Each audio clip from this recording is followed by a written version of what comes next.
ఈరోజు మనం అక్కడ అతన్ని ఇంటర్వ్యూ చేద్దాం. ఏదో చూద్దాం ఒకసారి. మీ టూత్పేస్ట్లో ఉప్పు ఉందా? నేను అబ్బా అనలేదుగా. ఎందుకు వచ్చారు ఇక్కడికి? టూత్పేస్ట్లో ఉప్పు లేదు కానీ ₹1,00,000 అప్పు ఉంది, ఏమన్నా తీరుస్తారా? బొక్క నాకే 3 నెలలు జీతం లేదు, నేను నీకేం ఇస్తాను? ఈసారి మనం ఇంకో పెద్ద ఆయన అడుగుదాం.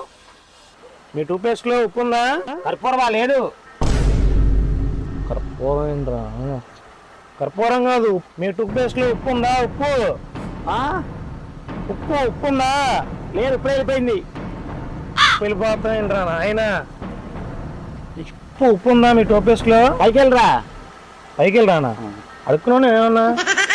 ఏంట్రా నాయన, మీ టూత్పేస్ట్లో ఉప్పు ఉందా? ఏంట్రా బాబు, పొద్దుతో అయిపోయిన డబ్బుల కోసం మీరు వెళ్ళిపోయి వెళ్ళాలండి. పని లేదండి మీకు. డబ్బులేంటి ఏంటి నేనేం అడిగాను? వినిపించదాకుండా నడిచారా బాబు? ఉద్యోగం ఏంటో ఈ లోకం ఏంటో అర్థం కావట్లేదు. ఈ ఇంటర్వ్యూ ఏంటో ఈ లోకం ఏంటో ఈరోజు అందరూ మనకేంటి ఇలాంటి వాళ్ళు తగులుతున్నారు. ఈ మా అమ్మగారు ఉన్నారు కదా, మా అమ్మగారు నడిచి చూద్దాం. పెద్దవాళ్ళుగా ఆవిడ ఎలా ఏం చెప్తారో. టెస్ట్లో ఉప్పు ఉందా? మీ అమ్మ ఈ రోజు ఏంటో ఈ లోకం ఏంటో అంత ఎలాగ వచ్చింది.